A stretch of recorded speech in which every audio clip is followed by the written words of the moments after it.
इस वक्त की बड़ी खबर के साथ लेकिन शुरुआत करते हैं, जिस खबर पर पूरी देश की नजर है। बात उस खबर की सैफ अली खान पर अटैक के इस मामले में आज बड़ा घटनाक्रम सामने आया।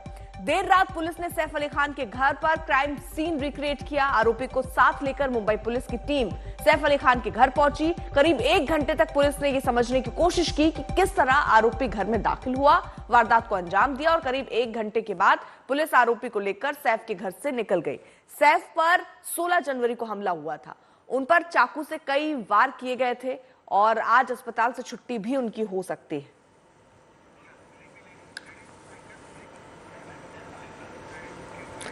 सैफ पर हमले से जुड़ी इस वक्त बड़ी खबर। थोड़ी देर में अस्पताल से डिस्चार्ज होंगे सैफ अली खान। शर्मिला टैगोर नीलम के अस्पताल पहुंची हैं।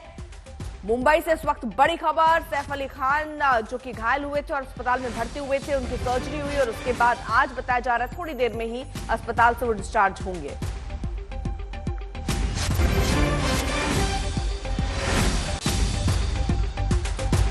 सीधे हम आपको ले चलते हैं अस्पताल के बाहर। हमारी सहयोगी भावना इस वक्त जुड़ी हुई है। भावना, कितनी देर में डिस्चार्ज हो सकते हैं सैफ अली खान? अर्पिता कहा जा रहा है कि अगले 2 घंटे या 3 घंटे के अंदर सैफ डिस्चार्ज हो जाएंगे। अस्पताल के बाहर सैफ के डिस्चार्ज की तैयारी ऑलरेडी हम देख सकते हैं। उनकी कार आ चुकी है यहाँ पे। शर्मिला टैगोर थोड़ी ही देर पहले अस्पताल पहुंची हैं। करीना भी शायद थोड़ी देर में आ जाएंगी और उसके बाद उनका डिस्चार्ज फाइनली हो जाएगा। जैसे ही डॉक्टर आएंगे उनका फाइनल चेकअप लगभग 10, साढ़े 10, 11 के बीच में होगा और उसके बाद उन्हें एक ग्रीन सिग्नल मिल जाएगा कि वो अब फाइनली डिस्चार्ज हो सकते हैं।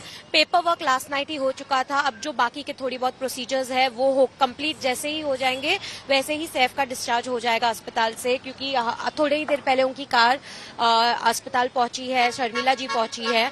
बट याद रखें कि उन्हें 1 या 2 हफ्ते का बेड रेस्ट बोला गया है। तो यहाँ से कहा जा रहा है कि वो फॉर्च्यून हाइट्स, जो कि उनका दूसरा घर है, सदगुरु शरण के पास ही है, वहाँ पे लेकर जाया जाएगा सैफ को और वहाँ पे वो 1 हफ्ता या 2 हफ्ता बेड रेस्ट करेंगे। उसके बाद वो नॉर्मल रूटीन पे आ सकते हैं।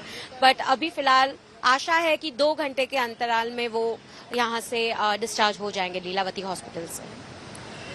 चलिए, आप नजर बनाए रखिए। वहीं दूसरी तरफ देखिए, जांच भी चल रही है। सैफ आज डिस्चार्ज होंगे, वो तस्वीरें भी आगे हम आपको दिखाएंगे जब वो अस्पताल से निकलेंगे। लेकिन आपको बता दें कि लगातार जांच चल रही है। क्राइम को रिक्रिएट किया गया, क्राइम सीन रिक्रिएट किया गया। तकरीबन 1 घंटे टीम जो है वो अंदर रही और वहां आरोपी के साथ आखिरकार वो कैसे दाखिल हुआ, कैसे वहां से एग्जिट कर गया, यानी कैसे हमला करने के बाद वो वहां से निकल गया और उस दिन हमले वाले दिन हुआ क्या क्या, घर में कैसे घुसा, ये कई सवाल पुलिस जो है उससे सामने रखने वाले हैं। 1 घंटे तक ये क्राइम सीन रिक्रिएट हुआ। पुलिस ने अपने सारे सबूत जुटाए हैं। वारदात के बाद वो भागा कैसे, कहां छुपा रहा, कैसे हमला किया, ये सब कुछ अब पुलिस तहकीकात कर रही है।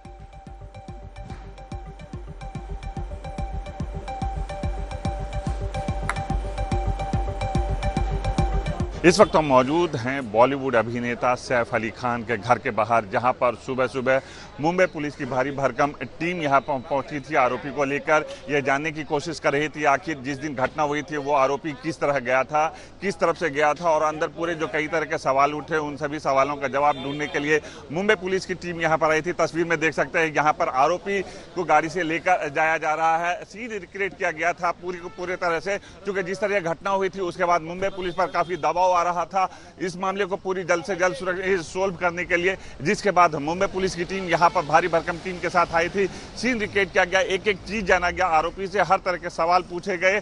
उसके बाद मुंबई पुलिस कहीं ना कहीं जो आरोपी है उससे जो और सवाल है वो सवाल यहां पर पूछकर इस पूरे मामले की सच्चाई जानने की कोशिश कर रही थी।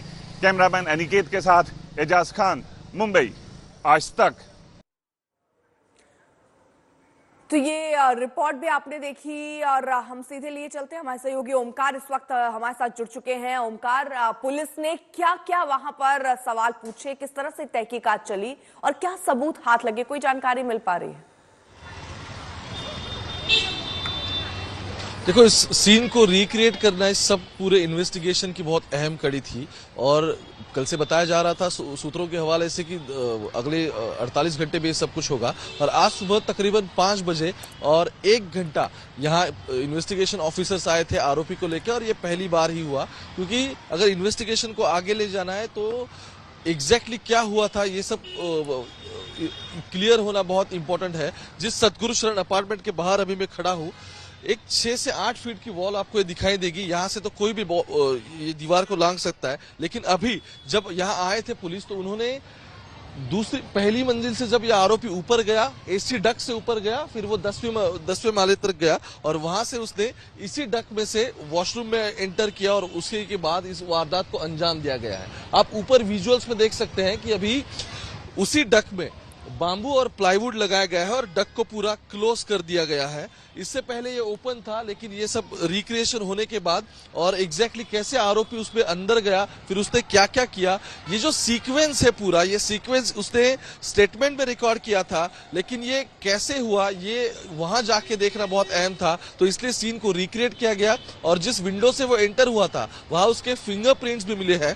तो एक तरफ फिंगरप्रिंट्स, दूसरा ये है कि आरोपी ने खुद सब कुछ सिर्फ ऑन पेपर नहीं, यहाँ आके भी कबूल किया है कि वो कैसे एंटर हुआ, क्योंकि ये पहली छूट नहीं रही थी कि वो प्रीमाइसेस में तो आ गया, लेकिन घर के अंदर कैसे गया और फिर उसने इस पूरे वारदात को अंजाम दिया था। तो इस सभी सवालों के जवाब आज पुलिस को और यहाँ के जो इन्वेस्टिगेशन ऑफिसर्स है उन्हें मिले हैं। इसी के आधार पर अब सैफ अली खान का भी स्टेटमेंट रिकॉर्ड किया जाएगा और फिर आरोपी जो क्लेम कर रहा है और सैफ अली खान जो टेंटेटिव टाइम हो या फिर एग्जैक्टली कैसे हुआ, इस सभी को मिला जुला के ये पूरा इन्वेस्टिगेशन आगे लिया जाएगा। ठीक है, बहुत बहुत शुक्रिया। और कई तरीके के सवाल इसलिए भी कि वो डेक के बारे में भी उसको कैसे पता था। फिलहाल हर पहलुओं पर अभी जांच चल रही है। वही एक्टर सैफ अली खान पर हमला करने वाला आरोपी शरीफुल बांग्लादेश का ये मुद्दा अब दिल्ली के चुनावी दंगल में छा गया है। दिल्ली के एलजी सचिवालय की तरफ से पुलिस कमिश्नर को खत भेजा गया जिसमें बांग्लादेशी घुसपैठियों के खिलाफ विशेष अभियान चलाने का निर्देश।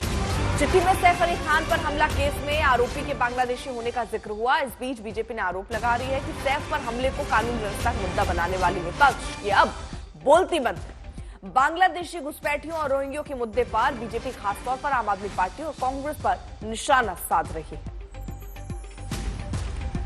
तो घुसपैठियों के खिलाफ अभियान चलाने का निर्देश इस चिट्ठी में दिया गया है। सैफ अली खान के घर में जिस तरह से हमला हुआ उसका जिक्र इस चिट्ठी में है। घुसपैठियों के खिलाफ अभियान चलाने के निर्देश इसमें दिए गए हैं एलजी की तरफ से। लेकिन बीजेपी सीधे तौर पर सवाल पूछ रही है, खासतौर पर आम आदमी पार्टी और कांग्रेस से, कि आखिर जब से बांग्लादेशी शब्द या जानकारी ये मिली कि ये आरोपी जो है वो बांग्लादेशी है, तब से किसी के भी न ट्वीट आ रहे हैं न कोई बयान आ रहे हैं और सीधे तौर पर इन्हीं के शय पर ये पलते पुसते हैं।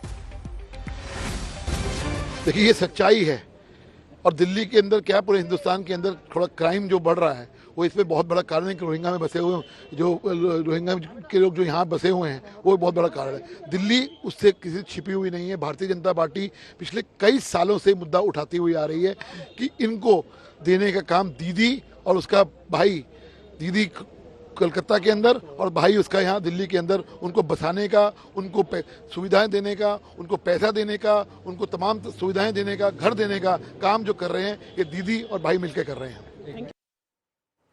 उधर विपक्ष की तरफ से ओवैसी की पार्टी के वारिस पठान ने इसका जवाब देते हुए कहा कि सरहद को सुरक्षित रखने की जिम्मेदारी केंद्र सरकार की है, फिर विपक्ष पर हमला क्यों? वो इतने सालों से यहाँ था, अगर बांग्लादेशी था जैसा लोग बोले तो सरकार तो बीजेपी की है यहाँ पर इतने बरसों से, क्यों वॉच नहीं रखे? बॉर्डर पे कौन खड़ा रहता है? जितने मेजर बॉर्डर है वहाँ पे तो सरकार बीजेपी की है। तो ये क्या है, किसको भी कुछ बोल देना। और अब हम तो देख रहे हैं जो पहले दिन फोटो डाला इन लोगों ने वो तो क्लीन मूछ था, फिर बाद में पता चला दूसरे का फोटो डाला, उसको अचानक से एक दिन में मूछ आ गई। अब बता रहे ये फोटो, तो मैं तो देख रहा हूँ मीडिया पे, सोशल मीडिया में कुछ अलग अलग ही फोटो मतलब नजर आ रहे हैं। पर अब ये तो पुलिस का इन्वेस्टिगेशन का इश्यू है, इसमें ज्यादा कुछ बोल नहीं सकते।